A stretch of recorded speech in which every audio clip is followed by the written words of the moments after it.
What's better than this? Guys being dudes.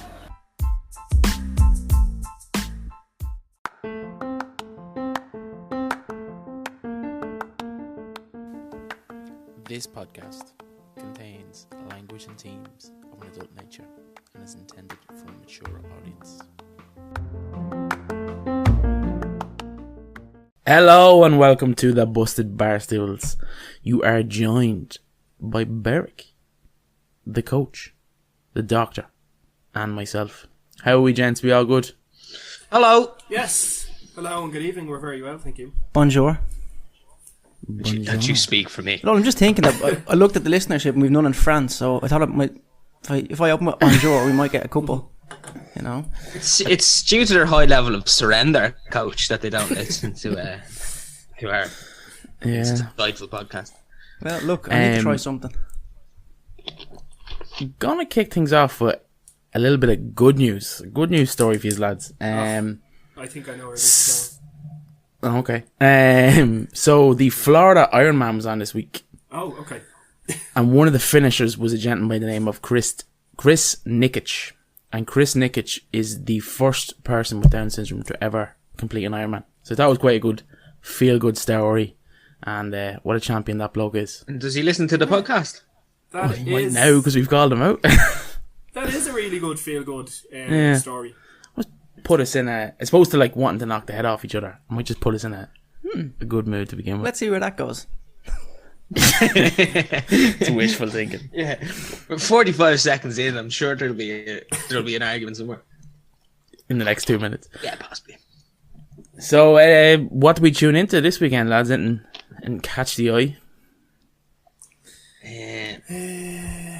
It wasn't a great weekend, I didn't think. Yeah, it was. Having said that, West Ham won 1-0.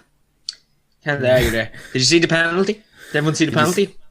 Did you see it? It made CNN, so they were still tallying quotes, and then it just said breaking news: 98-minute Pineka. Oh, Sources don't know why. Christ on a bicycle! It was Very poor. just a bad effort. Like I'm just a happy you're bad, talking bad about effort. it now, like, because I was gonna bring it up in the bad or the ugly, but woof. Yeah. What do you do with that? We can save it till then if you want. No, because I've ruled it out. But what do you do with that? What does he do? Where does he go from here? Like, he is so lucky that wasn't in a stadium of 40 or 50,000 people. Like, they'd be baying for blood after that. The Fulham fans. It's also slightly ironic his surname as well. Yeah. Look, man, what a miss. Yeah. Yeah, it's tough, really, isn't it? Like, Yeah. very tough.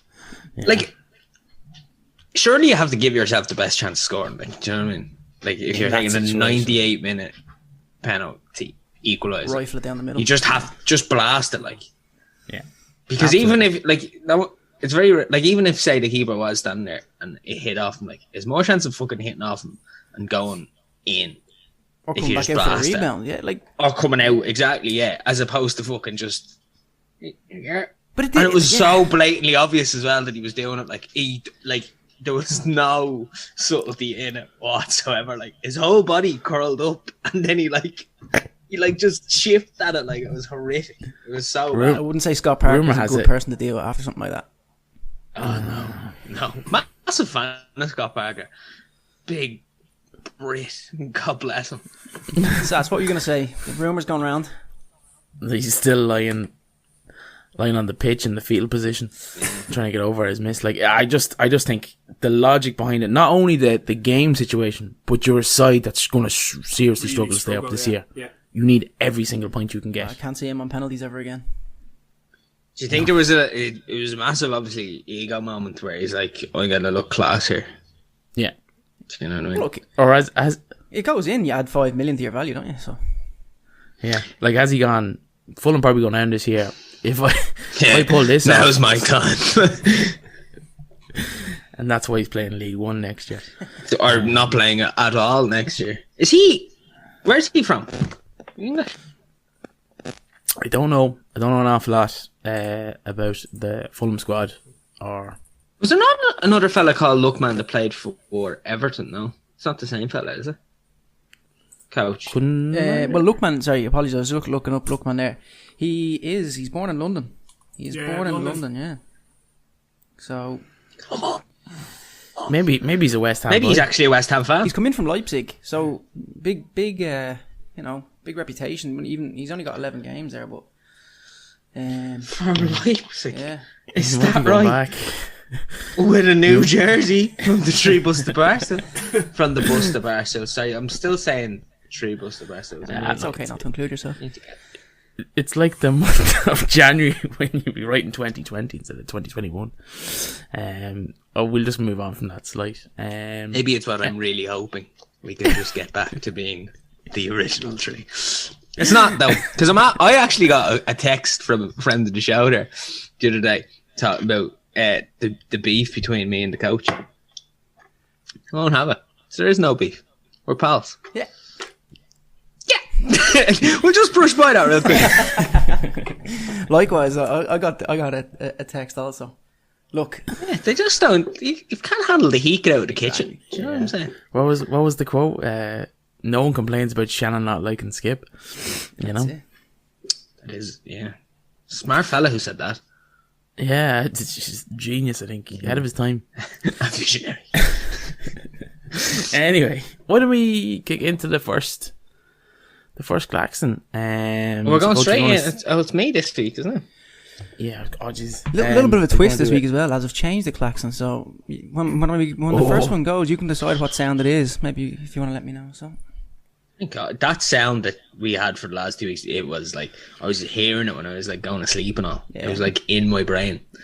Just waking up in cold sweats. Yeah, like. it was a tough old sound. I actually live near a quarry, and at 2:30 every Friday, a klaxon goes off, warning all the local neighbourhood that they're going to do a blast, and that's what I'm hearing. So I think I'm hearing it doubly now.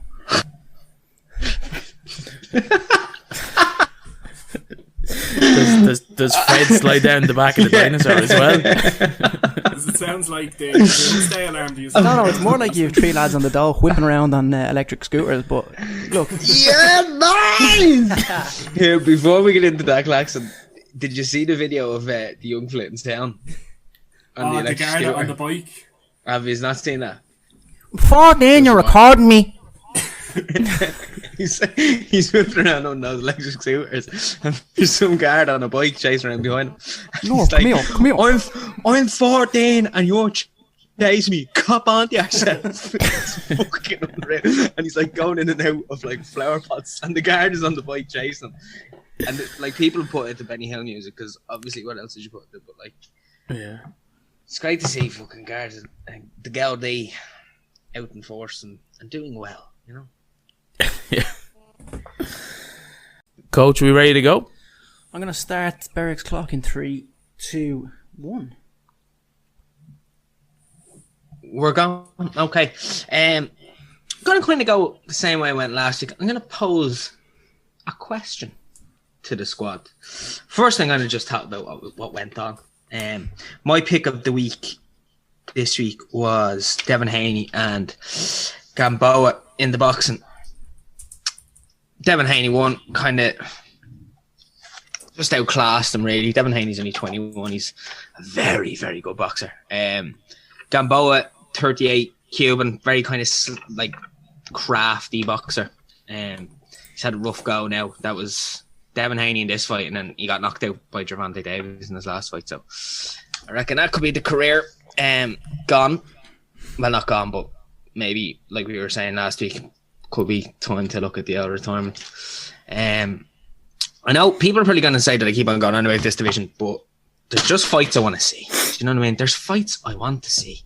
So that's Gervonta Davis, who won recently, Devin Haney, who won last night, Timofimo Davis, or Lopez, that won 2 weeks ago, and now Ryan Garcia just has to win, and then they need to just do like a 4-man tournament of these lads. They're all in their prime, and it'll give a bit of life to boxing again.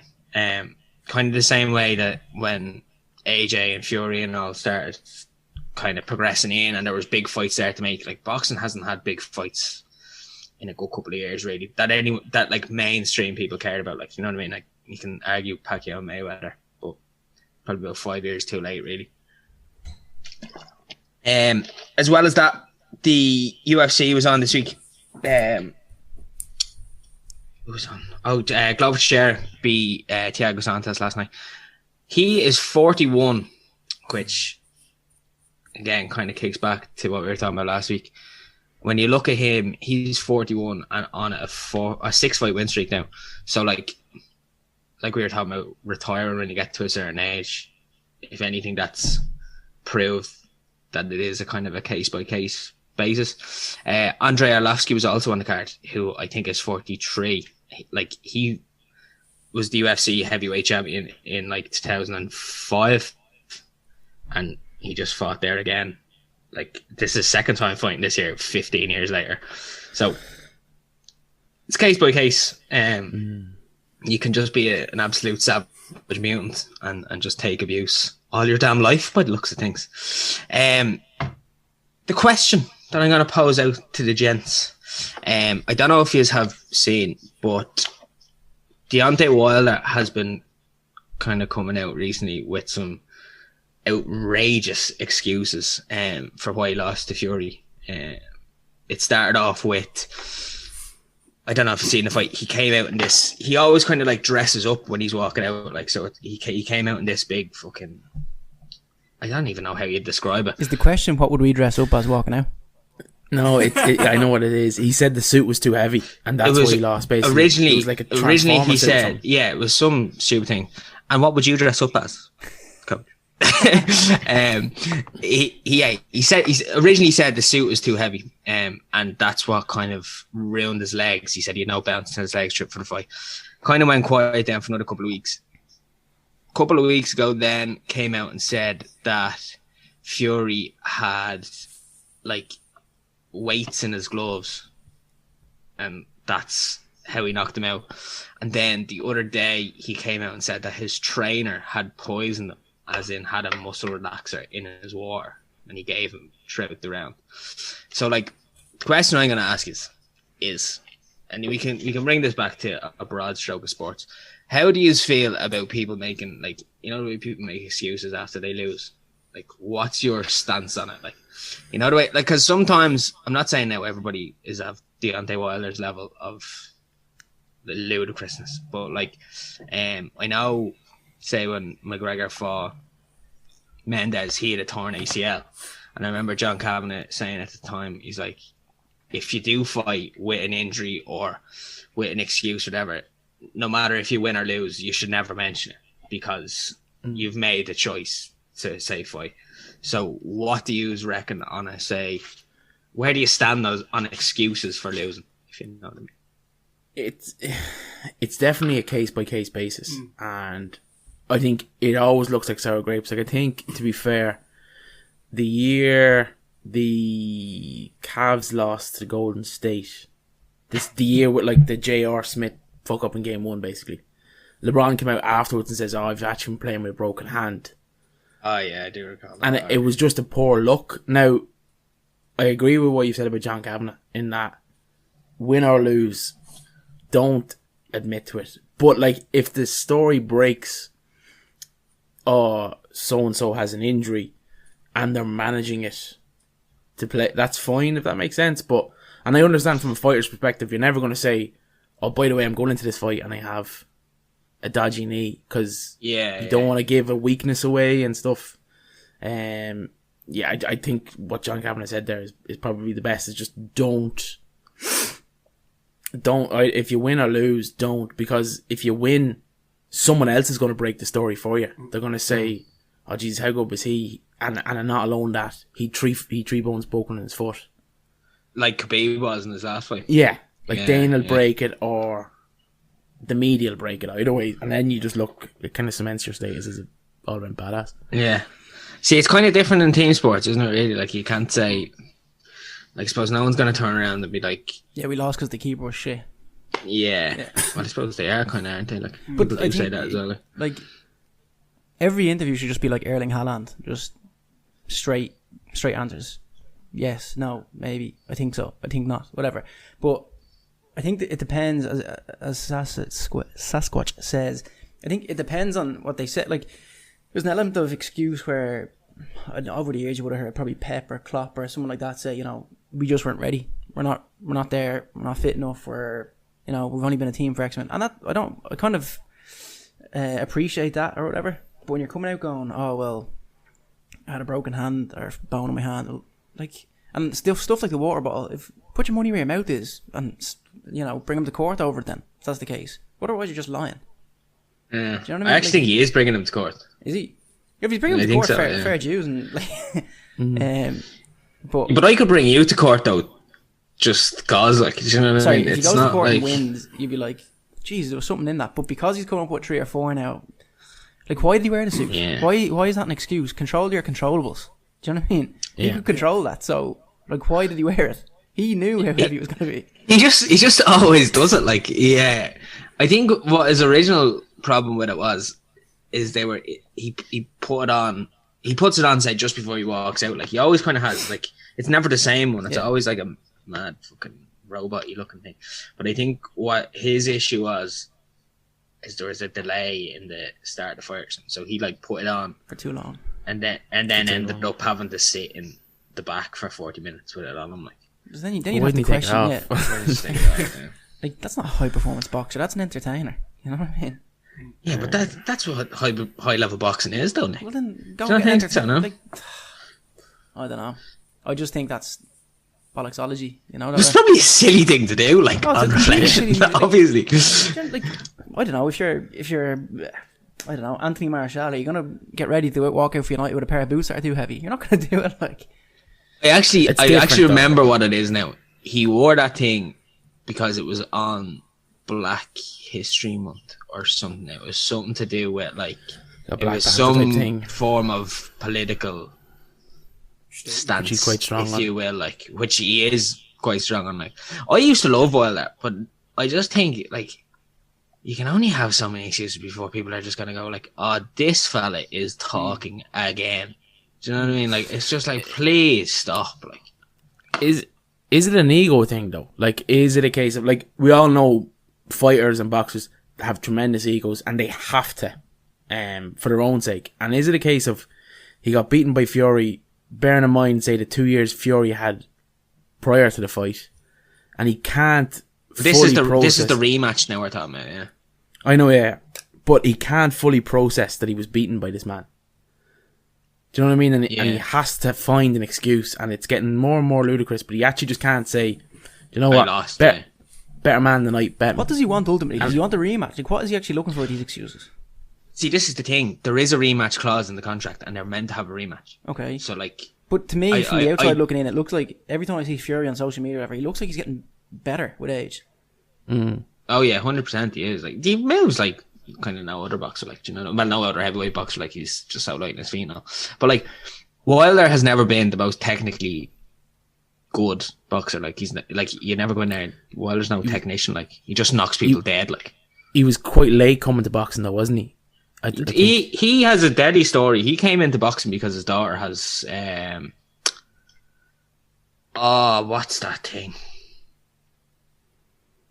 I can't think of the condition. It's like your organs and stuff start shutting down or something. MS?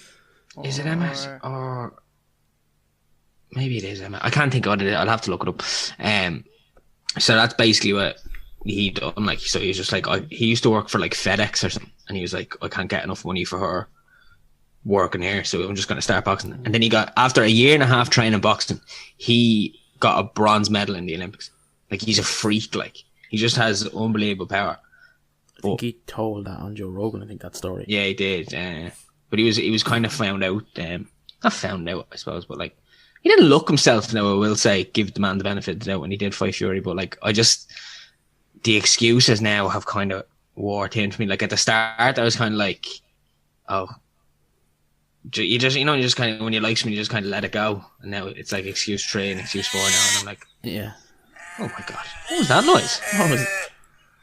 And that's the end of the round. Give me that noise once more.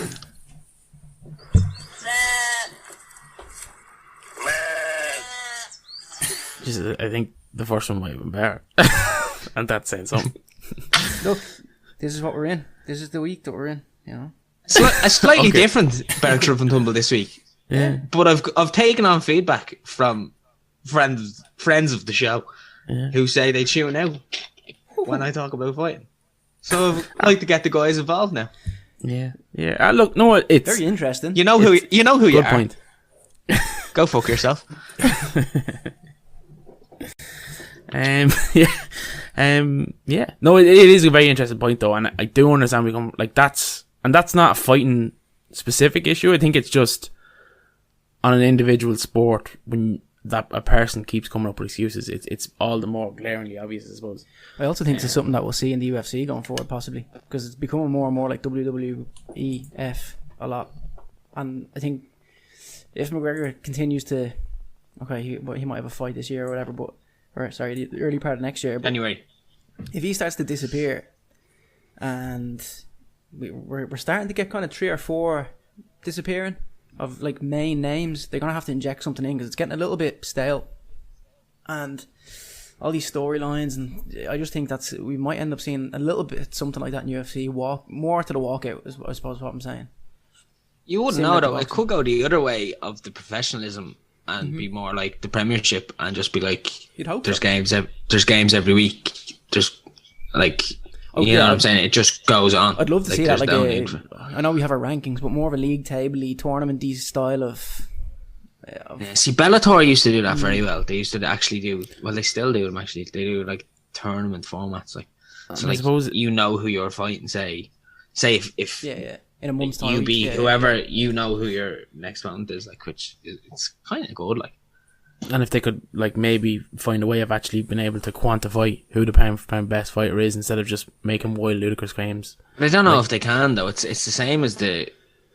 Do you not think it's the Messi Ronaldo argument, the Jordan LeBron argument? It's gonna change between fucking whoever you talk like. Yeah, but look, some very interesting points brought up. I like it. I'm like it. Good to go. If you want to start the klaxon, give us a shout. Sasquatch, you're on the clock. Okay, mine is a strange one. It's kind of heavily influenced by kind of 4 bits of information. So I'll list them all, and then we can probably get to the discussion because there's 2 points to discuss. So the first one being The Significant Other. Got his Wenger's book. Finished reading it the other week. And I'll just quote something from that book. Nor am I. Well, let me see if I can find the actual quote. It'd be a good start. Nor am I sure that a manager nowadays could have overall management responsibility for a team like Arsenal and choose his players in the way I did.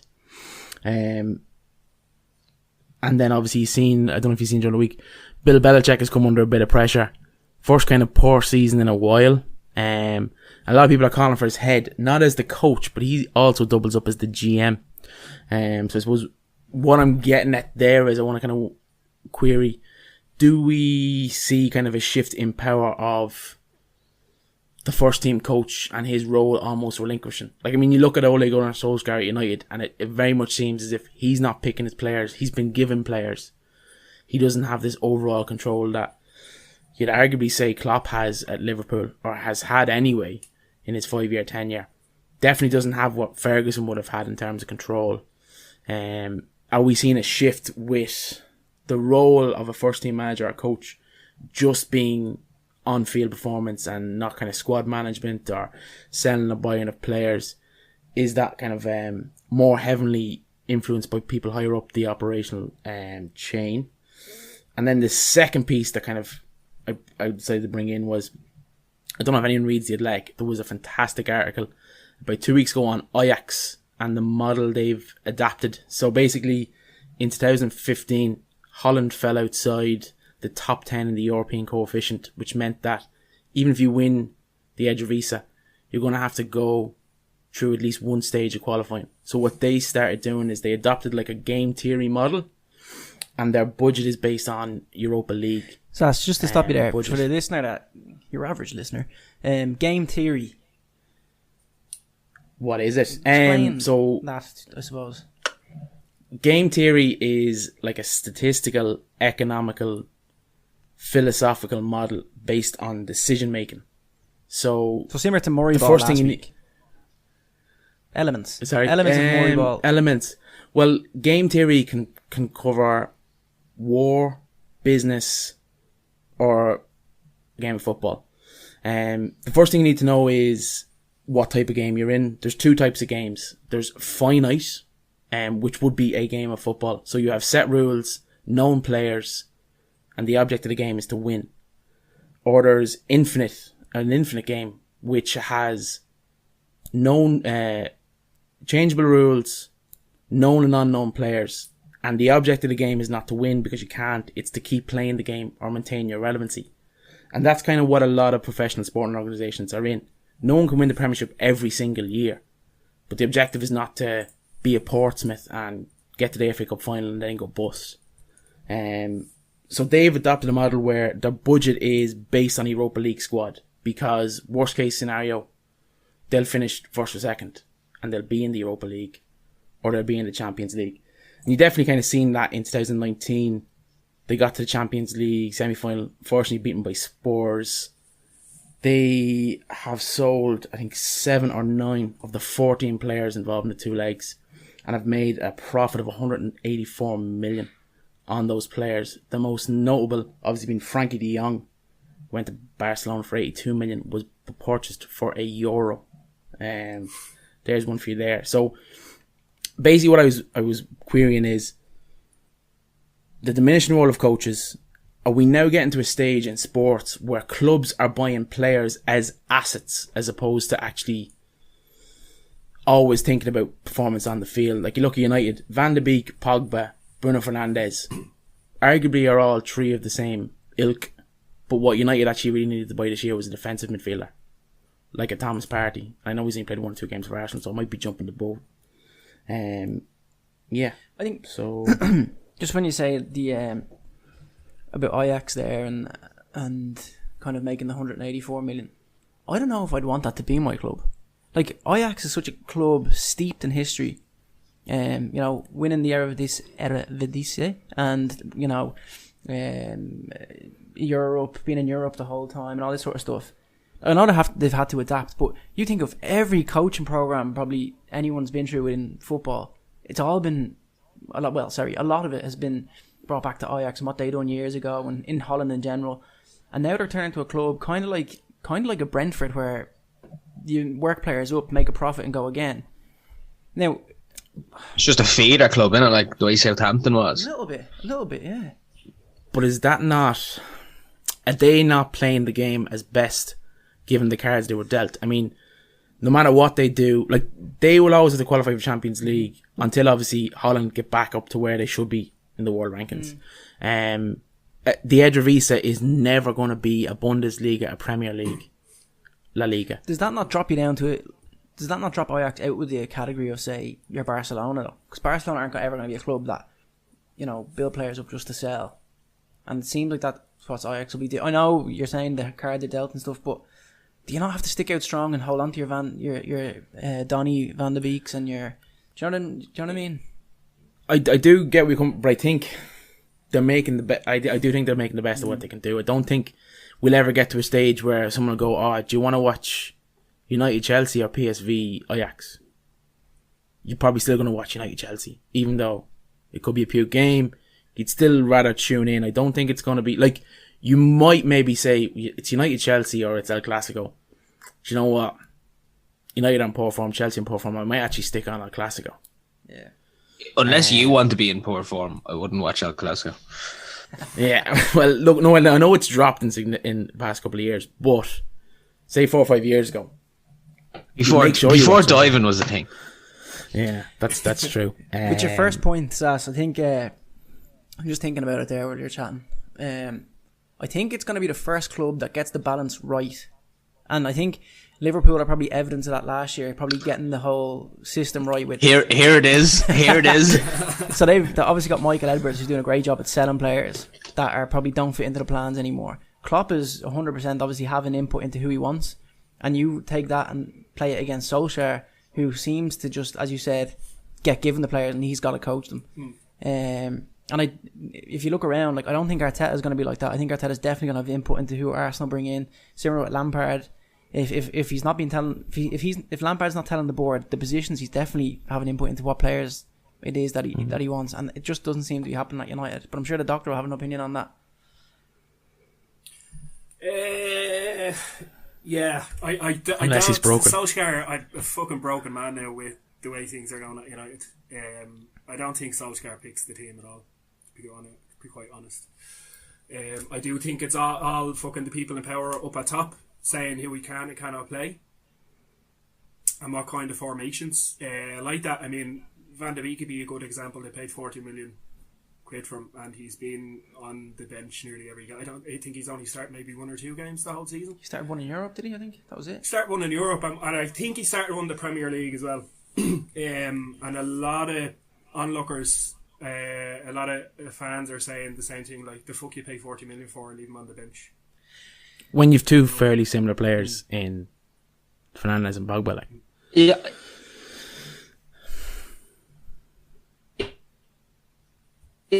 Is he? I don't know if it's different to Pogba and him. No. I'd say Fernandes is kind of a different player to him and Pogba, to Van der Beek and Pogba. I'd say him and Pogba are very similar. Yeah. Well, yeah. Look, which I'm probably. But you could nearly argue in the sense that they bought Van der Beek to shift Pogba in January. They probably won't, though. Probably. But it could give them. I know. Like, there's been a lot of big money signings, even in this window. But I mean, a club like Chelsea, much as Frank Lampard spent, I mean, Chelsea kind of have the money. You know, Abramovich, I'd say fucking.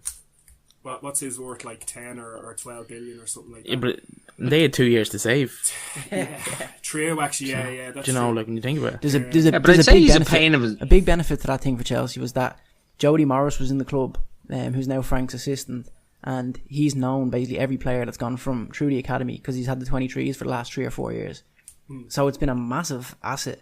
And then Frank's obviously come in from Derby, knowing, I think he had a couple of players in loan and stuff like that. Like, there's massive. They're reaping the benefits now, I think, of what you can take out of a 2-year ban. Like, yeah, that's true. Actually, I suppose.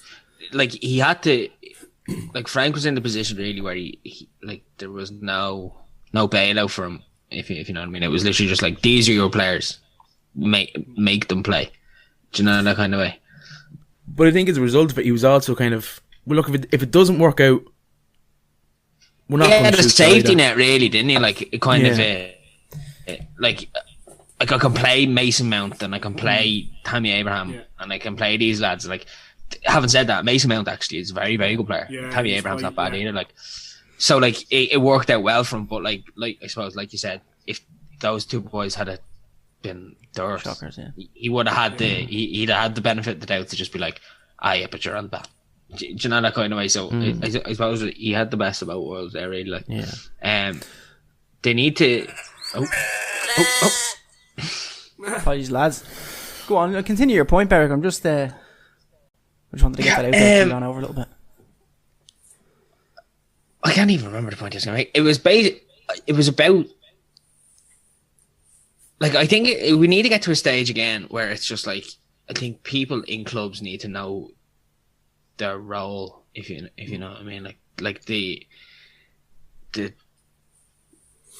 I suppose, like, the way Solskjaer is, like, we'll use United for an example at the moment. Like you can't just go. Like, I imagine Solskjaer's going, like, you don't know, Solskjaer might be a bit of an idiot of a manager as well, but like, we'll give him the benefits out here. Like, he could be going to them being like, I need a holding midfielder and I need possibly another centre half, we'll say, for argument's sake. And your man goes, yeah, no problem, here's Van der Beek. Do you know what I mean? Like, he's like the kind of stage of owners going and just willy-nilly buying people and being like, yeah, you have to play these people. Like, it's not going to get the clubs like United in this particular case out of the rut that they're in. Like, do you know what I mean? Like there's no point in having a manager that can't manage the team. Like, I would say, do you know, kind of like, see, like, what's the point of them? Why not just not have a manager then? Yeah. Because what are they doing? Like, to put a definitive, they might tell the lads. In my opinion, to give a definitive answer to the first one, I think we've seen the end of the manager, and I think we saw that when Arsenal changed the role from team manager to head coach. I think if you look inside the top 10 in the Premier League now, I would say that no person leading a team there is a manager anymore. They're all head coaches, from Klopp down, Brendan Rodgers, Ancelotti. All, like, if you're telling me they're all having input into the players come in, but they're coaching the team. Do you know what I mean? They're not like Alex Ferguson was the manager, I suppose would be the way to put it, and he told the coaches what they were delivering. Rodgers on the pitch, Klopp's on the pitch, Ancelotti's on the pitch.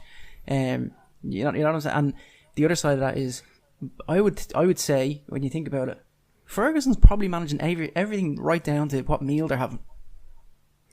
And another thing about Ferguson is, like, if you want to attribute maybe one thing to his success, he changed his assistant manager every 2 years. Yeah. New, fresh ideas, get them out, get them in. He never did, like, I know he never did press conferences, obviously, because of what the BBC did to his son and stuff like that. But he changed. He'd Carlos Queiroz, he'd Mike Phelan. Every 2 or 3 years, he was changing it. New, fresh ideas. It didn't matter how good United had gone in those 2-3 years. He was like, yeah, no, new voice, new ideas. Yeah, he was a manager, wasn't he? He was a manager. And he didn't put up with any shit either, like. Do you know, I think Solskjaer is too much of a... He's kind of like fucking nice guys finish last. And like just run amok. He needs to... It's not really in his nature. I know Rio Ferdinand was saying that actually last week. You know, he kind of looked after his own game when he's a player, nice guy, not a bad thing about him. He needs to kind of... When you're dealing with the likes of Pogba, who half-arses his performance, and when you're dealing with Mason Greenwood, who is a really, really, really promising talent, but he's acting the bollocks left, right and centre off the pitch. He kind of needs to fucking roll the sleeves up. You know, I can't see Maguire still being captain after what happened under Ferguson. Do you know that kind of way? Like, yeah, absolutely. Like, he'd be sold, like, out the gap, like, good luck. Whereas... From what we've seen from the class of 92 since they've retired, maybe Ferguson did an incredible job, especially what you look at what Giggs has been accused of in the press and stuff. I was just about to say that. Class 92, black and blue. I think we'll wrap up the first half and we'll return after a quick word from our sponsors.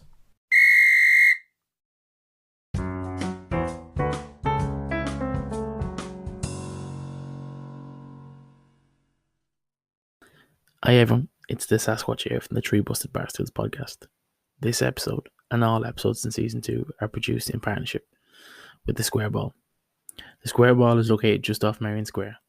It has dozens of screens showing televised sport and award-winning barbecue, making it the perfect spot in Dublin to catch the game. For more information or to book in, please visit the-square-ball.com. Thanks.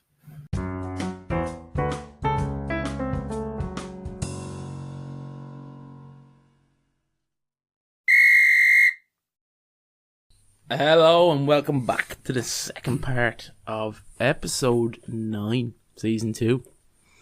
3/4 of the way there. Half. Yeah. Season. We're not doing 18 episodes. No, we're not. We're doing 12. I thought you were talking about segments of the show, mate. I failed leaving certain aspects.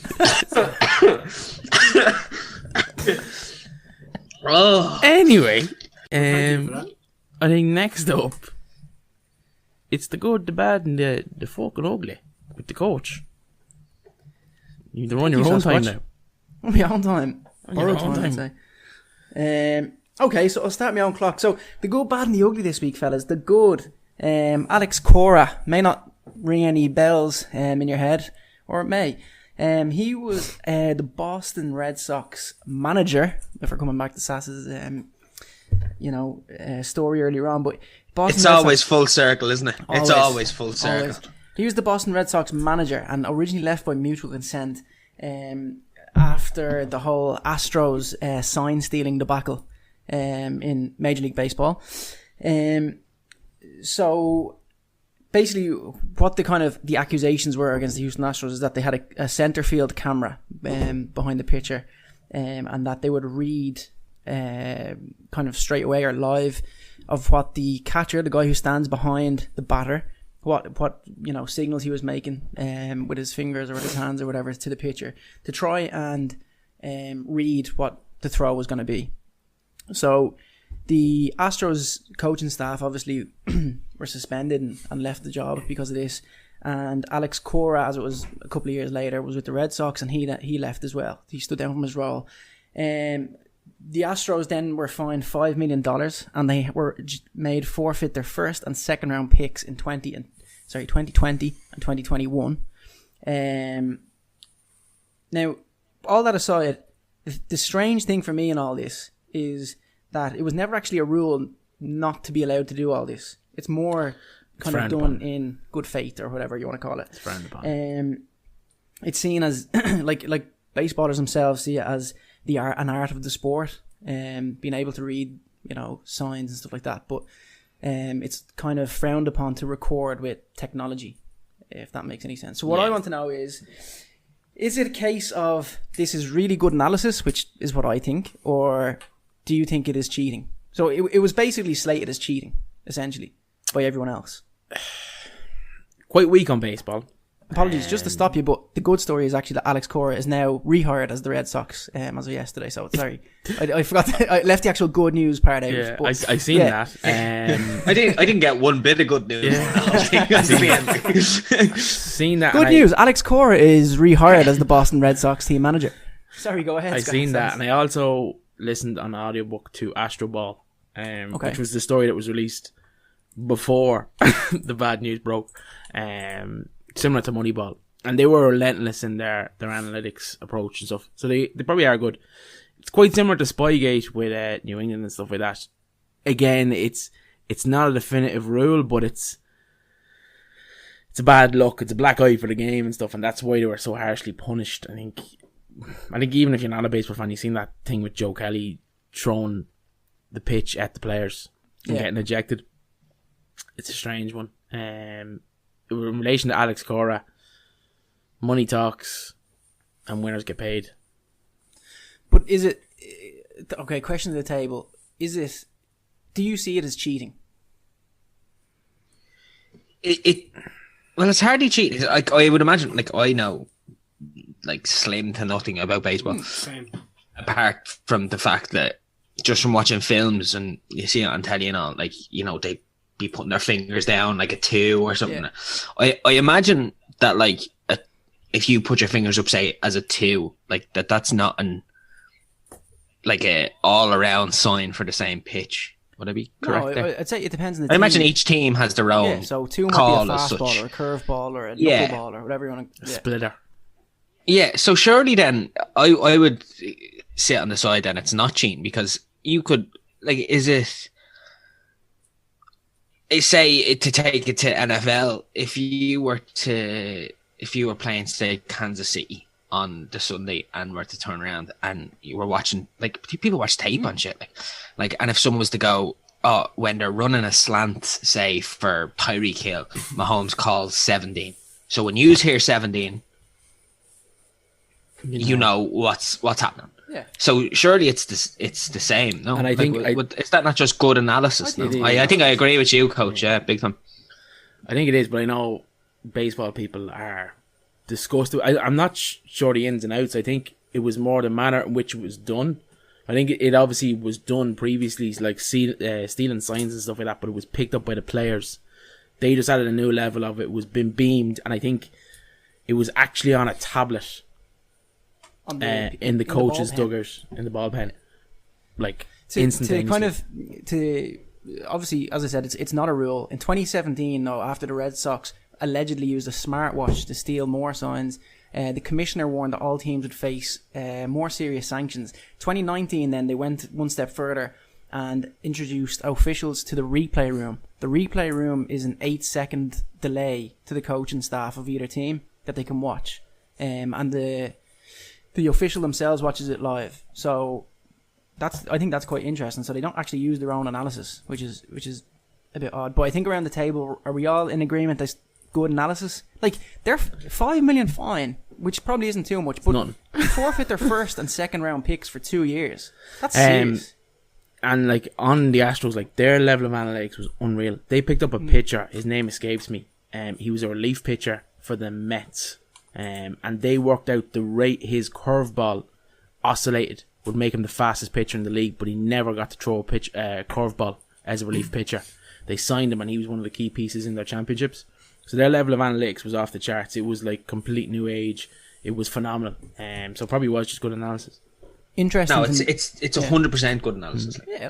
I don't think there's... Interesting to note that no player got any sort of ban or any sort of recognition in the whole thing, which I think is very interesting. The bad news for the week, looking for a big impact from the doctor here, given that his name.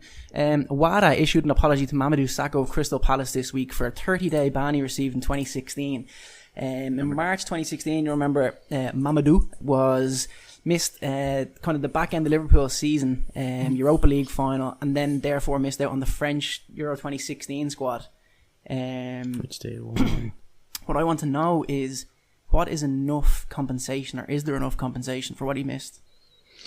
Surely Liverpool got plenty of compensation by him not playing, being a very, very average footballer.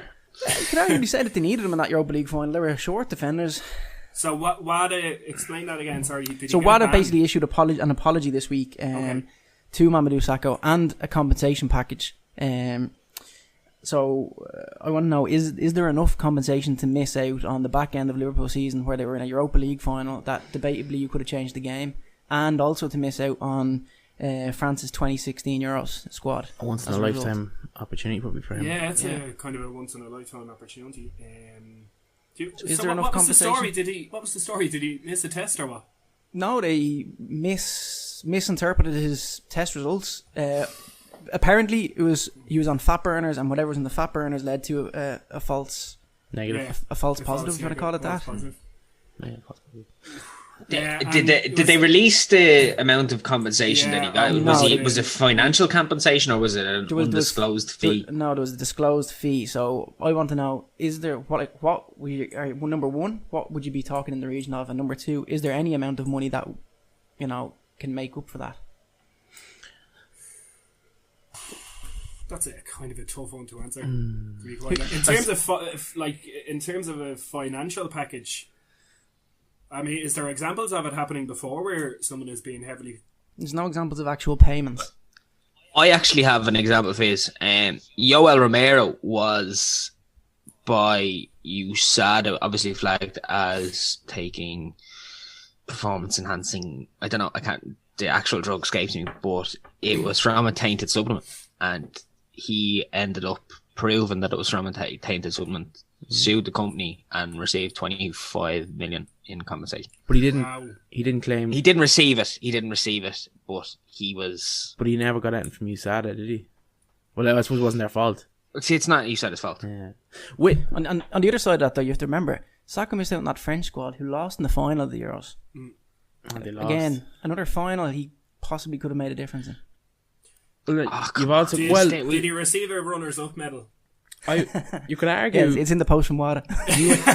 he went to Palace shortly thereafter, did he not? He went to Palace that summer. Yeah, there were, even as a Liverpool fan, I don't know what happened behind the scenes, but there seemed to be some animosity between himself and Klopp on that tour in America. But if he'd had a good Euros, if he'd done well in Europa, the club chased him would arguably been bigger, and it's also a huge reputational damage. Like he was labelled a cheat, and that's whatever about having a bad couple of weeks or being a limited player. To be labelled a cheat it's a hard one to. Would you say, to finish, just to round it up from a yes/no answer from the table, would you say that WADA are indebted to Sakho for the foreseeable or the rest of his career? I wouldn't say so. Or he gets a get out of jail card? No, I don't like. What in the name of Jays is a professional athlete taking a fat burner for? Is what was the first thing I would think. And like he's not a boxer, he doesn't need to make weight. Like that's so you can look good down the Coca-Cabana when you're rocking around in your Speedo. Do you know what I mean? Like not for fucking. It's not. It's probably not a performance enhancer anyway for football, but a lot of those things have. Like there is stuff in them, like do you know what I mean? Like things like EPO and stuff. Roy Hodgson mustn't have a fat club just like Pep. There you go. But I mean, like a lot of that, not a lot of it. Obviously, if the thing is false test, it's a false test. But I would put a bit of that on Sakho now. As a professional athlete, you should be knowing what's going on. As a professional athlete, with having your meals made for you and having probably a club nutritionist on board. Yeah. Yeah. It's very silly. But look, I believe it was his. It's just a stupid thing to do, One of his like. wife's as well. If you're to read into these things online, it's meant to be one of his wife's fat burners. So the Anyway, 1 minute left, so I'm going to move on to the ugly quite quickly. Sligo could not field the team due to COVID this weekend rather. As a result, Galway will play Mayo, because Mayo obviously won today. Galway haven't had a game since the league, and Mayo are now 3 weekends in a row playing a game. So, one, GAA is a mess, and number two, who has the advantage there? it's an ugly story, and it's ugly because if Mayo do lose, they have a get out of jail free card to whine about yet again. As fucking always. Yeah. Well, They the won loser Row is this week, Sligo. haven't they? Joe Biden. Loser is Sligo. So they've got one win. The son of Ballina. Sorry, Sass. Sligo? Loser is Sligo. They'd 7 players test positive for COVID, I think, but they said they had the players in the squad to fulfill the fixture, and they wanted a crack at Galway. It comes back to something I said a couple of weeks ago about League of Ireland games. It sure does, coach. It sure does come back to that. A full fucking circle. We might just change this to the It should be cancelled. It should be fucking cancelled. the Busted Roundabout podcast is what this should be. Yeah. Yeah. Look, I think that just screams why it should be cancelled. Who I'd give the advantage to, it's hard to say. I seen myself and Sass already talking about this off air this afternoon. Joe.e put up a fucking painful piece about Mayo there. But one of the headlines was Cillian O'Connor was in no mood to miss. To which my answer is he's in no mood to miss until it matters, and then that fella will miss. interesting fact though. Oh look, I'll hit you up with. If Mayo win the Connacht Championship, it's their first one in 5 years.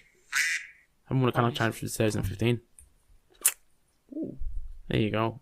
And Interesting. God knows it's an incredibly hard provincial championship. It's probably the toughest one we've got.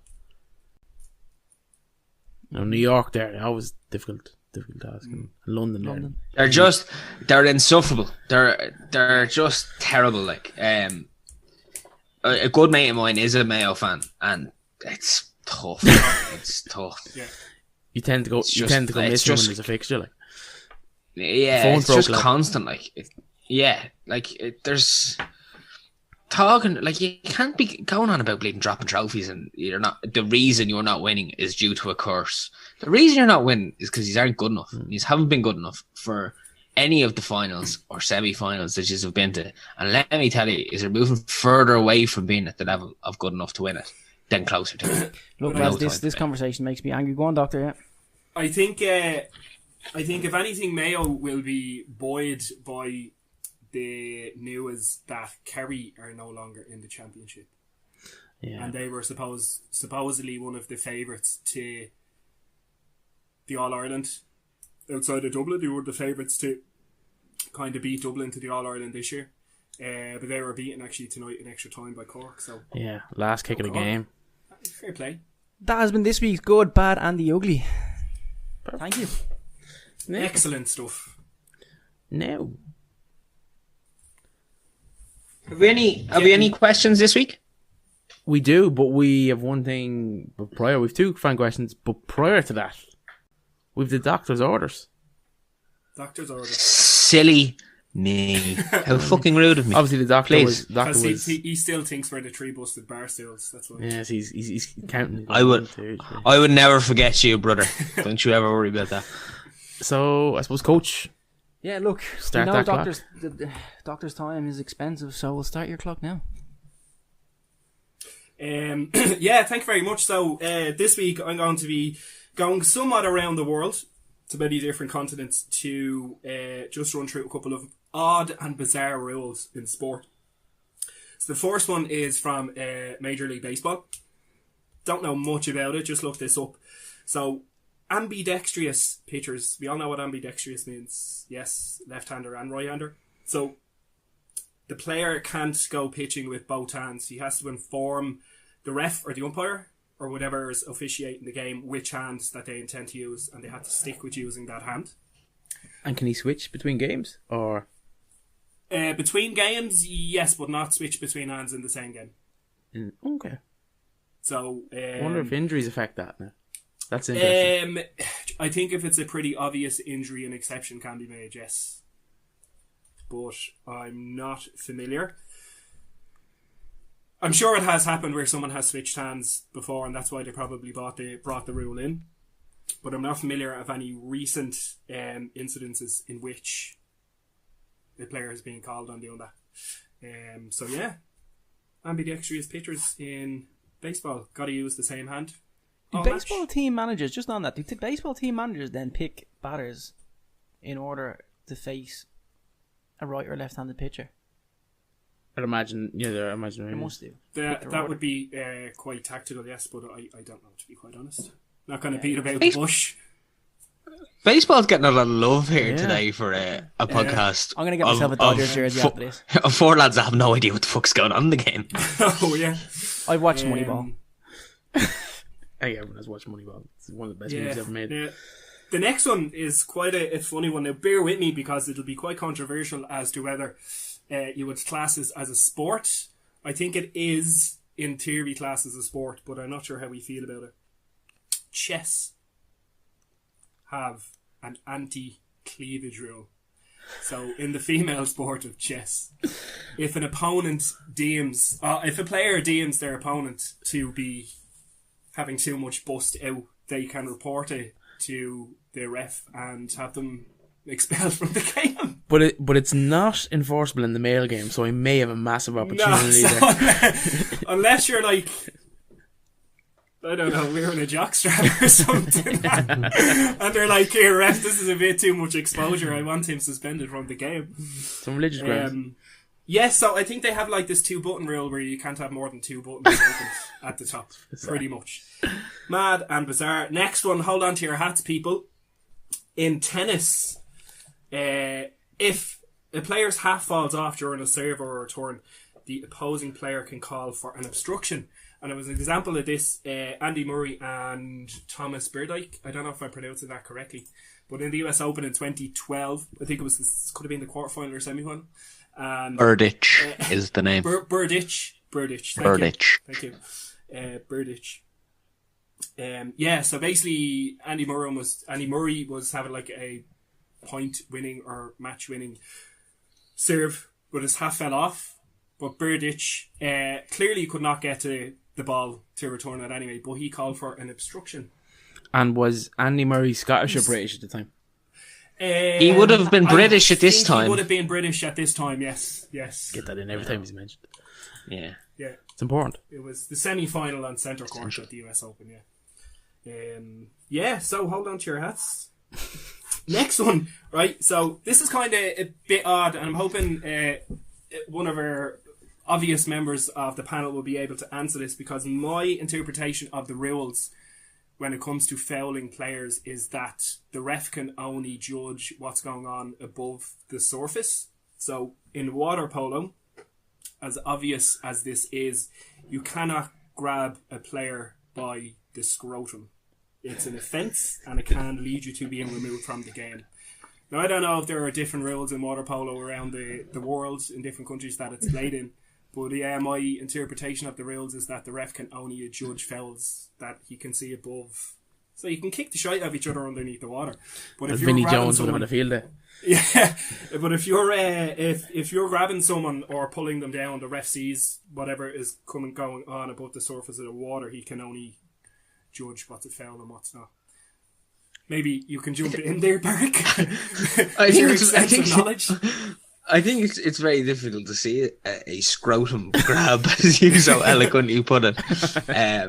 Just to make it clean, scrotum. Yeah, a scrotum. Like it's like anything, I suppose. You can. Gaza was well known for an scrotum grab, wasn't he? Yeah. Or no, he Vinnie had Jones. his scrotum. Vinnie Jones. Yeah, but it was Gaza's scrotum in the hand, wasn't it? Yeah, I think so. Like, I don't think Vinnie Jones was sent out for that, was he? Beric, has your scrotum ever been grabbed under the water? That's a no comment for me. I'd say kidney jabs are who now.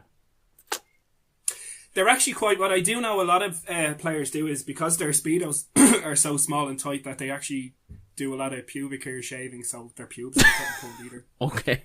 But this is Aquadynamic, what fact. do you call it? And what I believe is fact. What's the next rule and regulation, please? Right, the next rule. From extensive doctor research. The next rule is right in Aussie rules.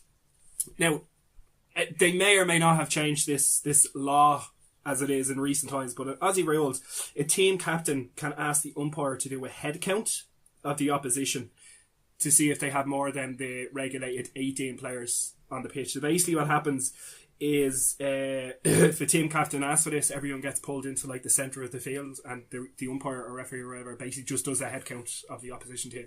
So their max is 18, and if they are seen to have 19 players or more on the pitch while in play after that team captain is called that, the team who calls for it can get a free kick, but the opposition team can also lose all their points that they've scored up to that point in the game. So imagine being 50 Points 20 up, up, and then all of a sudden you're 20 nil. Man, I told you to get off. Told you to get off, yeah. Next one is, now I know I've mentioned this before, which is still quite bizarre. I think they should change it. It's the Bundesliga hat-trick rule.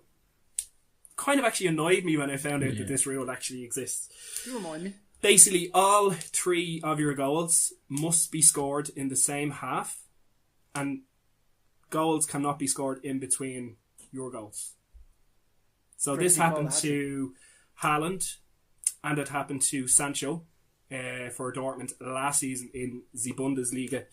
And basically they were kind of robbed of a hat-trick as we would know it in the traditional sense. Mm-hmm. So good game last night as well, actually. Yeah, it ended up 3-2. Haaland and Lewandowski on the score their sheet. Klassiker, Munich and Dortmund. Their Klassiker, yeah. To Dortmund one or Munich one? Munich. Of course, it is. Yeah, I haven't watched and then the German game since lockdown 1, lads. And then the Player of the Match award in La Liga. You can remember this. I forget who it was. Barcelona were playing, but Ansu Fati, he was only 17 at the time, couldn't be given the Player of the Match award because he was only 17, because the match day sponsor was Budweiser, but he turned 18 last week, so hopefully he'll get that man of the match. He's out injured now, actually, I think, isn't he? I think he's after his ACL. What did they give him then? A Capri Sun or? Bottle of Cadet. they gave it to Rakitic. I forget who they gave it to. They gave it to someone else anyway. That's no. I don't like that now. I don't like it either, but I think in terms Scrotum grabbing I'll take, but give the young You could have fella a brought it home point. to Mr. and Mrs. Fatty, you know? Yeah. Yeah, like what's the fucking? It's like on a not to be making comparisons, but it's like on a. You remember the X Factor, and they had the Extra Factor, and if you were under 16, you weren't allowed on it because it was on after 9 o'clock. Oh, yeah. Bizarre. Anyway, outside the watershed, was it? Outside the watershed. Another one, and there's 2 examples of this, okay? So, you cannot, if you're taking a penalty or a goal kick, kicking the ball twice is prohibited. So, there was 2 incidents of this. Mahrez, for a penalty for Leicester against Man City 2016 maybe, or 2015. Basically, he slipped on the ball and kicked it twice, or appeared to kick it with both feet and it went in, and it was disallowed. But then there was an incident, Joe Hart was in goal for Man City against QPR, and he was taking a goal kick and basically kicked the ball, but as he did, he slipped and then got up and kicked it again, but it only went out as far as Charlie Austin, who got the ball, put it in the back of the net, but then the ref called it back for the goal kick to be retaken. So he's disallowed a goal. And I think that game, if I remember correctly, ended 2-2. But it goes to show how inconsistent that rule can actually Is that the... be. That's not the... Is it Charlie Austin, the Park Life remix? That's not that game, no. What was that called? No, that would have been when he was for Southampton, was it? Yeah, but it is Charlie Austin though that you're on about the Park Life remix. That was brilliant. Next one. Referees cannot be interviewed. I think we had a discussion about this before when we were talking about a number of the VAR decisions. So yeah, basically I think But they used Did you see? Did you see this week's atrocity of VAR for Bamford's? Jesus, that Christ. I didn't see. No. He put his hand up to call for the ball, and his arm was offside. That was calling for the ball. Oh, Atrocious. That sounded like the start of Benny Hill. There was that what you were going for? The doctor got a special accent.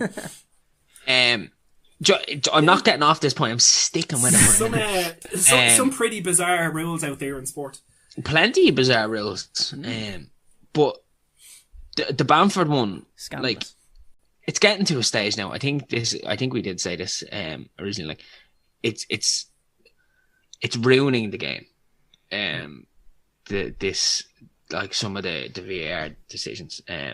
I think there was a fairly dodgy one today, if I'm In the Leicester match, not mistaken. Was it Leicester or was it Liverpool? Both had very, very similar penalties. Both had very similar ones. Yeah. Yeah, it was the.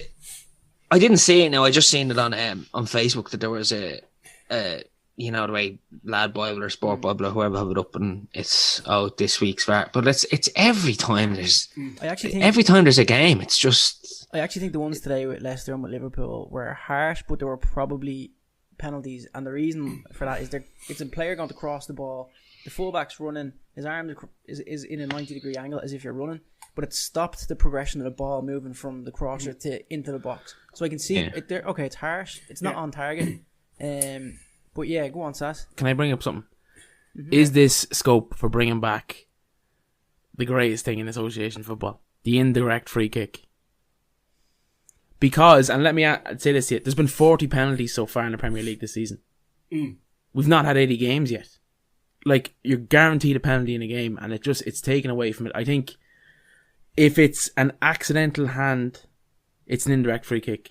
If it's a deliberate handball, it's a penalty. Are we not bringing in yet another That's decision probably, that has to be enough. made? But again? I just think... Again, yeah.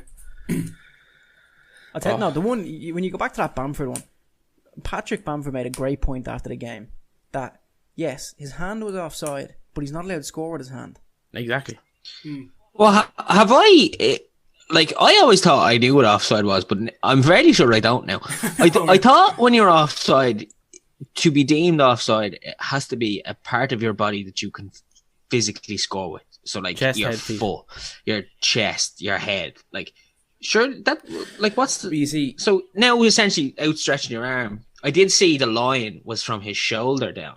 So, was there argument that he could have shouldered the ball in? Could have gone full-blown Ronaldinho.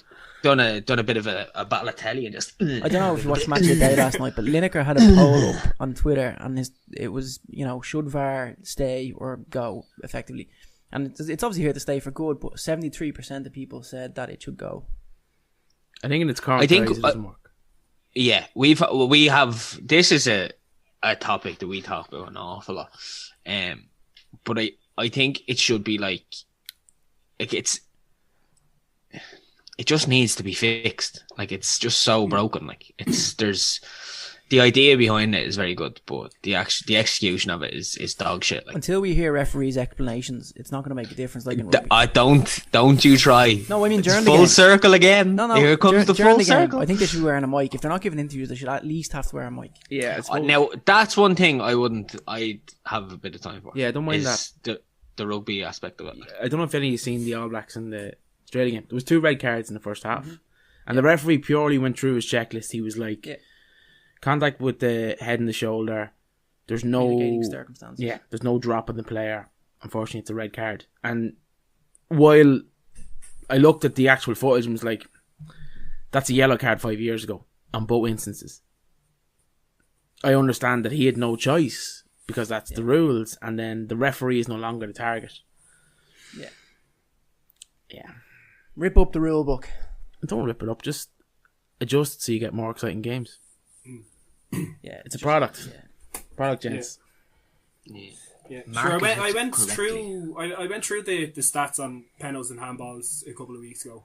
Yeah. Remember? Yeah. And I think the most it's handball penalties in the last 5 years were awarded was something like 20-something. 26, I think you remember you saying. 26, but now they're projecting, based on current trends, that there's going to be like over 200 penalties and about 80 to 90 are going to be for handball. Yeah, I have a question for you, Doctor. that's a problem, like, do you know, Yeah. that kind of... Just on your Sorry, rules- Coach, go sorry, ahead. I have a question. Just you might not. Maybe the listener knows the answer to it. I was talking to Sasquatch earlier in the week. Johnny Giles was a player manager for Ireland, amongst his clubs as well. What I want to know is if he was playing a game and got sent off, can he then manage from the touchline, or is he banned from the touchline for the following week? So if Jurgen Klopp gets a red card on the touchline, he's obviously not. He's in the stands the following week, or not in the stadium, whatever way you want to put it. But what happens if you're a player manager and you get sent off in player capacity? Surely it would depend on what role that you were sent off from. Sent off It's like from- if it's you good were one. sent off from the Good question. touchline as a manager, Well, then you're starting you're in next the week. stands. Yeah, you're managing from the pitch next week. Maybe I would li- assume. No, it could be wrong. Listener input, welcome. Yeah. Yeah. Absolutely. Without rules and regulations. Yeah. Interesting topic anyway. Speaking of listener input, I believe we have some fan We have questions. two quite good ones, and they're gonna likely spark a bit of debate. So we'll get to the first one. Alright boys, it's Dave here from Dagenham. Big fan of the show so far. Really good show. Just in relation to last week, there was no mention of Sam Bennett. He was won the green jersey there, the Tour de France. Magnificent achievement for an Irish sports person. Didn't really get enough press. I just want your views on him and why you didn't even mention him in the Irish sports side of the year. You know, surely he must be in there with a shout. What was that gentleman's name? Dave. Dave from Dagenham. Dagenham. I'm sure Dave is trying his bloody best not to call out Sammy an athlete from the United Kingdom or maybe a British man. It sounds like Being Sean from St. Ledger Dagenham. had a rough night, doesn't it? Yeah. Where did he A couple of points for me. I suppose we probably should have brought up Sam Bennett. Given the year we've had in terms of Irish sports stars, it was a sizable achievement, and it should be acknowledged. But I suppose while it is great, he's done, and he won 2 stages of the Tour de France. I think it was stage 10, stage 21, and the green jersey for the sprint champion. And it's incredibly difficult to do Tour de France as predominantly a sprinter. It's worth putting it in perspective, and sometimes we do lose to one of ourselves, and it's an Irish fella and he's doing great. He won 2 stages and that was fantastic. But that's out of 21. He wasn't the best Irishman on the Tour de France, because that was Daniel Martin, who finished 41st. And he wasn't the second best Irishman, because that was Nicholas Roche in 69th. He was the third best Irishman. He finished 138 out of 198 athletes. Some 5.5 hours slower than eventual winner Tad Edge. Podcar may have butchered that. In addition, Tour de France has lost its gleam. Let's not beat around the bush. It has been destroyed with drug cheats. And it's just not an exciting product to watch. Now look, what Sam Bennett did, don't get me wrong, is fantastic. And it's a great story because he's 29. I don't think he came properly through the system to get here and didn't come through the right coaching channels. And it's phenomenal that he won the green jersey, and I know all that, and he is, but you do sometimes need to sit back sometimes and say, is it acceptable to celebrate mediocrity? Dave from Dagenham. John from Dartry was on last week. If you just want to give him a call, I think he might be at the ledge that you're heading to. No, and that part, I probably came across a bit harsh, and I don't mean to, because it is a very good question. I like the bit we've gone with coverage, because I know if Mark Cavendish did something similar, or one of the British cyclists, they'd be praised from pillar to post. And sometimes we are a bit weak at celebrating our Irish sports stars. Just sorry to cut across there, but I know you're saying we're a bit weak in celebrating. The Brits are too much for celebrating, and there's a fine line between that as well. Would you rather? I would much rather our athletes be maybe not under celebrated, but slightly on the side of we're celebrating them less than going on the whole BBC media tour of this is the year, lads. This is the World Cup, and they're knocked out in the group. It's not. Do you know what I mean? Sorry, the other reason that I didn't mention Sam Bennett is because I don't know anything about cycling. Yeah, and that's fair as well. And why do you not know anything about cycling? Because you probably don't care anymore because the Tour de France has lost its gleam, if we're being very, very, very honest. Or Dave is right and it didn't receive enough coverage. That's true too. And you got to look as well. Irish sport and calendar, Tour de France is late June to mid-July. That's our peak gas season, so it's going to get limited coverage anyway. It's also big time. It's also likely going to fall in the middle of a major footballing championship, or it won't fall in the middle of an Olympics anyway. But it would fall in the middle of a major footballing championship. So it does get pushed to the side, and I think it's a difficult sport to bring fans to because it is fellas on a bike, and I know, while I respect the act and respect the sport, there's very little fanfare can be involved in it. Yeah, I don't know how many people. Like, how long is the Tour de France race? It's about 180k, isn't it? Like, just some of the races. Like the winner completed all 21 tours this year. Tadej Pogačar, the Croatian, makes 20s. He's the superstar of the Tour de France. He completed in 87 hours, 32 minutes, and 5 seconds. Like, that's a fucking pilgrimage to be sitting through. Like, do you know what I mean? I remember sitting through it in Wexford one year when it came. That was the Giro d'Italia. I think it was Tour de France. I think you'll find it was the doctor Giro can correct us later on the show, maybe. But I think you'll find it was Giro d'Italia. Yeah, there was Giro d'Italia. Yeah.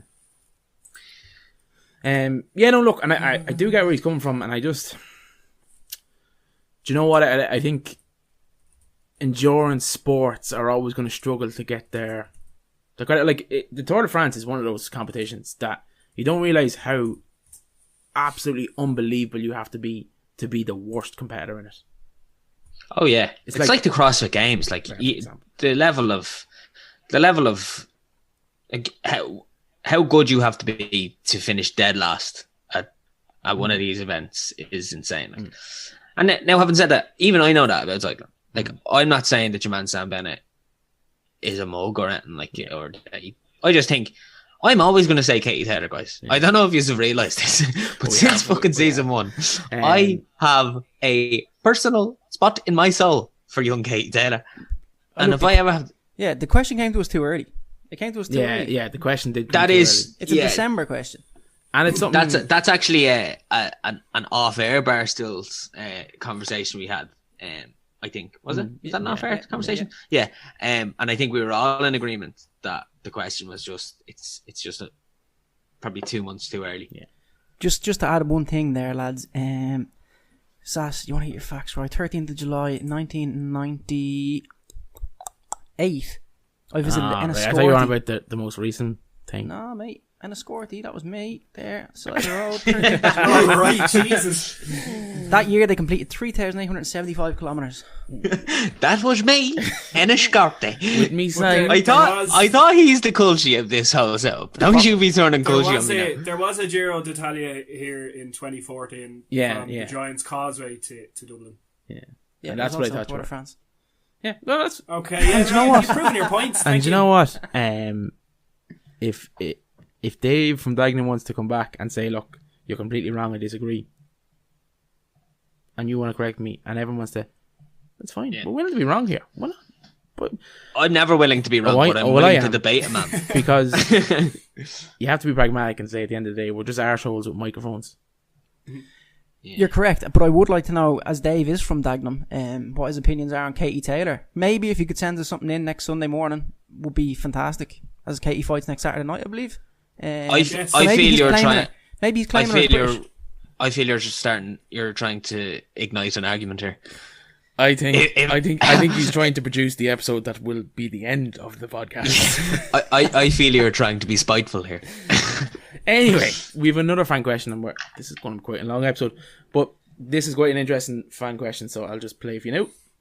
You can't put a limit on class, mate. Hey, lads, it's impossible. Quentin here from Ballsbridge. Just a question in relation to the Irish rugby team. They seem to be getting a horrendous amount of abuse from some quarters in the Irish society on Twitter. Ewan McKenna seems to be the main leader of that anti-rugby sentiment. Do you think it's fair that the Irish rugby team just get such stick. The criticism of them tends to be that they're bottlers at the highest stage. Do you think that's fair? And do you think that the Irish rugby team is a team that the whole nation can get behind, or is it an elite sport and therefore not everyone in the country gets behind them? I'm willing to take a step back and let you, because I am obviously a rugby player, so I'm willing to let you give your take. But there is one thing I do want to bring up, and it's very important I bring it up. The person he's named there is Ewan McKenna. Once I heard that name, I switched off. Ewan McKenna is a journalist for the Irish Independent, and by all means, he won Young Sports Journalist, whatever, because of his book with Oisin McConville, the Gambler. But some of the rhetoric that can come from Ewan McKenna is sensationalist at best. And to put it in perspective, about 3 years ago, Shane Lowry had a big win. I can't remember what it was, but he was involved in a light-hearted 30-minute interview afterwards. And the subject of Rory and McIlroy bringing up playing a game of golf with Trump was brought up, and he was asked would he play a game with Trump. Shane Lowry, in his brilliant way, said, "Look, I'm not sure what I do. I don't really want to give an answer because either way it's going to be wrong. I don't think I could say no, but I don't think I could say yeah either."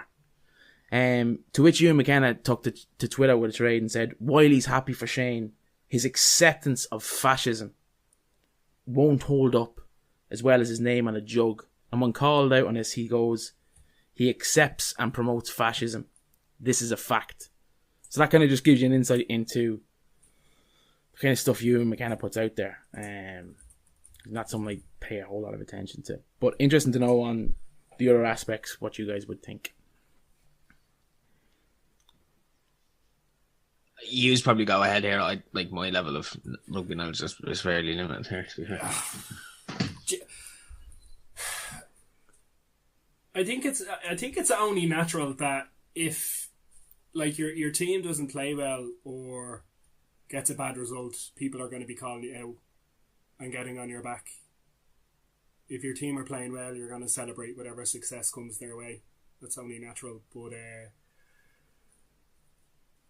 yeah, it's like that. It's the same with any team. Like whether it's football, Ireland, or whether it's fucking Man United or Celtic or whatever. Like you're going to get on the team's back. You're going to be like, you know, the fuck are you playing so shit for? You blew it. There goes the championship. But then when you win, you don't have a problem. Can I possibly pose a question here? I would rarely watch any rugby unless it is Ireland playing. Actually, sorry, I never watch rugby unless it's Ireland playing. I don't know what year it was. Was it we got to the semi-finals of the World Cup? Would I be correct there? Quarterfinals? Quarterfinals. What year was that? Any year. Every year. Every year. We go to a World Cup, we get to a quarter-final, unless it was 2007. Or 95, we lost. It was a quarter. That's every year, is it? All right. So that shows the level of rugby knowledge I have. Have we possibly set our national team expectations a touch too high? Would I be off the mark to say that? I think we're a little bit like just what you said earlier on the BBC about the English football team going to the World Cup in terms of our Irish rugby team. We probably set the expectations too high. We're a small island where rugby isn't like, you know, GAA is a dominant sport. It doesn't have the participation numbers that is level to any sport. I'm sure Sasquatch has the figures of where it actually falls in terms of rugby being played in the country, but in terms of field sports, it's definitely 4. Yeah. But even in terms of sports, weightlifting's ahead of it, I think. And golf. So, yeah, swimming, tennis, I think is ahead of it. But look, I think we probably do. Just to clarify on the weightlifting, it's casual weightlifting. It's not Olympic weightlifting. Just before we call it. I think lads doing a few pre-check curls, like a bit of beach muscles kind of thing. Gym goer. I think we probably did give. I think the public maybe did give the impression that there was heat on the Irish team after the last couple of things. But look, they're getting older. Conor Murray's getting old. Johnny Sexton's getting old. There's players getting old. But just to bring it back to Ewan McKenna, he's got a tweet okay, and this is from the 1st of November, just to put things into perspective. He writes, 81% of the Irish squad yesterday went to private schools. Serious point, given every advantage at home to make it, but the problem is that they don't cut it internationally. Someone other feels to take Dennis O'Brien in business, or a host of politicians like Radker, Ryan and Coveney. And when someone mentions that rugby is an elite sport, in the country, his response is, but they can't cut it. So, but they cannot cut it when others don't care about who they are or where they're from. Connections and try to replicate on a level playing field. I don't know why he always does this thing of trying to represent private school and rugby that's players. Hugh McKenna's style. Like, it's going back to the Shane Lowry thing on fascism. He goes for the sensationalist. He basically struck it big with the book with Oisin McConville, The Gambler, which was like one word, and it was a huge book because no one thought that an inter-county Gaelic footballer would have a gambling issue, and it is a good read. I think when you get the chance to read it. But the thing about rugby and elitism in this country, anyway, it is, but it's not what it was. I mean, like, you look at the Leinster squad in the early 90s, there was not a sinner from outside the schools in Dublin. The IRFU, the Leinster branch, they've done a tremendous job over the last 20 years. And I'll tell you something, there is 2 days for me in my life that I have genuinely nearly wept at being Irish. The first, the second time was when we legalised the same-sex marriage vote, because I was like, we're finally getting to a stage where we're looking towards a united Ireland as opposed to a uniform Ireland. And the first time was when we played England in Croke Park and we stood in silence for the English national anthem. And I think on the back of that, we have definitely built into this as a national game. Don't get me wrong, the Schools Cup in South Dublin, it's still producing the prominent players because the standard of the competition is always going to produce a higher caliber rugby player. But I don't think there's this whole snobbery aspect anymore of Southside Dublin, and if you're not from Southside Dublin, you can't play rugby for Leinster. I think that is the IRFU, the Leinster branch, have to be commended for the work they've done in the last 20 years to make this more of a people's game. It's not really an elite sport in Limerick. It probably is shades of it. Like, there's shades of elitism in every sport. Like, there's shades of it in Ga. Like, it's maybe not Dublin fans might be aware of this, but like in more rural counties, clubs from the towns will think they're a lot better than rural-based clubs and stuff. There is elitism in sport, and there always will be. But the IRFU have done an incredible job, I think, in the last 20 years, where the casual Irish sports fan will watch rugby and cheer for rugby and know a bit about rugby, whereas they wouldn't before. And that's my personal. So I suppose to give a staunch answer to Quinton, from the table, are we too harsh on the Irish rugby team? Definitely. Opinions? Yes or no? I think in terms of success, like, the Ireland football team are not going to go to a Euros or a World Cup and win. No. But if they did, Jesus, no one if would they did, expect it. You know no what I mean? one Like, would expect it. we'd be getting behind them, long like. for that Greece 2004 moment that just completely shocks the whole world. Yeah, we need to hold something. Been taken off us, actually. But I think it is kind of an Irish thing though as well. I think it links back to, like, I know you were saying that we do a lot of things good in terms of support and sports, but I just think it's a real Irish thing to like people love to see people not do well as well. Do you know, that kind of way, in the sense that, like, they love to give out about so they can bang out the criticism. Love to be there to knock you off the pedestal too, though. Exactly, and these lads who would be first one out in Elvery's getting their Ireland rugby jersey if they were to, say, win the Six Nations or whatever, like win a World Cup or something like that, will be the same lads to be on Twitter or Facebook or whatever you want to put up and slate their performance or slate whatever. And I think it's just, I think it's a real Irish thing to do. Like it happens across loads of sports. Like say from my side of things, like I think McGregor's a great example of it. Like I think everyone on the panel here can say that they've stayed up till 5-6 in the morning with a shed load of cans with all your mates. Falling asleep before the fight. For a McGregor fight. obviously he's probably not the best example here, but he's not what I'm talking about. Obviously his out of competition antics, we'll say, probably doesn't make him the best argument. But let's just say on a strictly sporting front, he loses to Khabib, and everyone, and then, or even let's not even talk about the Khabib one. When he lost to Diaz, the first fight, people are like, that's it, he's out, forget about it, rematch. And even leading up to his fights before he lost, like when he was winning everything, like people were giving it the this will be it, you'll be found out now. Do you know what I mean? I just think it's a real Irish thing, and it's a thing that we need to kind of get out of like we support to an extent, but then there's always those people who are going fucking like negative, if you know what I'm saying. We're an incredible country of bandwagoners. Yeah. Thanks. Yeah. That's essentially what I wanted to say, and he's just summed it up in. What I would say to Quinton is unfollow you, and just don't pay any attention. Make your life like 10 times less negative, and just unfollow that bloke. That bloke just needs to be like, what's the word for it? Like just muted. Like he's just nonsense. He needs to get that Twitter button that Trump's still getting, that this may or may not be true. This is like it's just he needs to move to a red top. Yeah, I just think he's controversial. I just think that bloke is a shitebag. Like he's just, there's nothing. Someone get that Twitter handle. Get him in the episode. Yeah, bring him on. No, I don't want to talk to him. I don't want to talk to him either, but I'll give him a bit of lip, as I'm well known for lipping the listeners on this podcast. I don't want to talk to him unless I can reach him. Put it that way.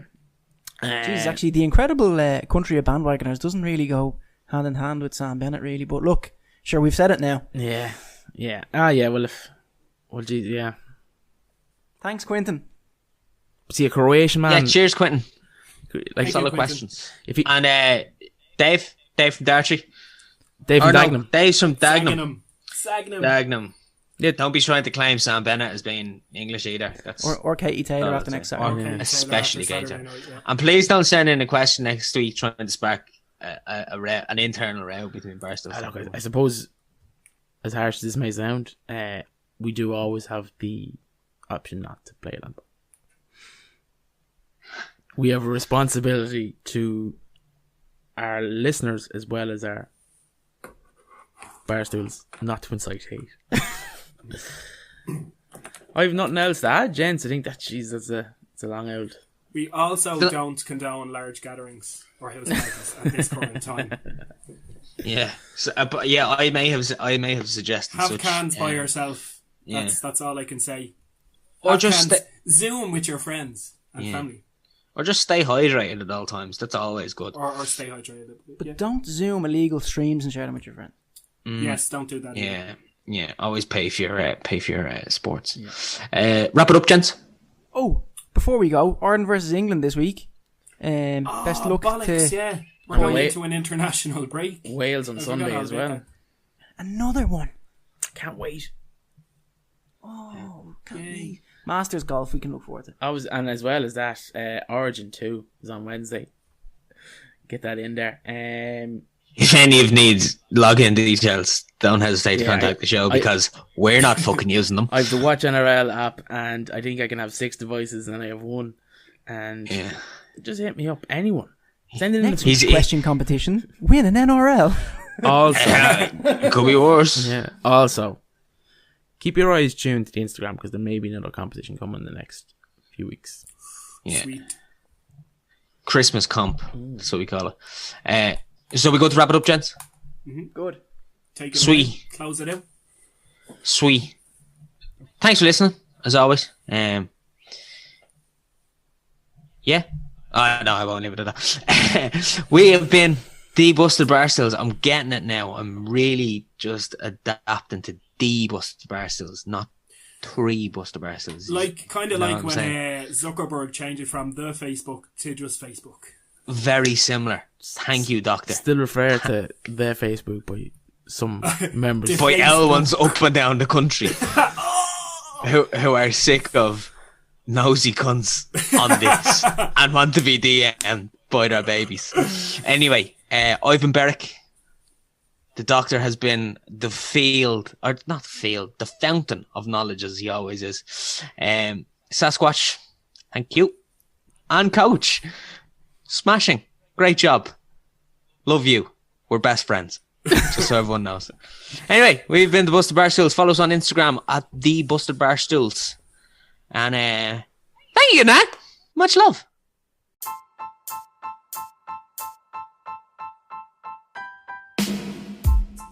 That is why I did it at number 5. Are you kidding me?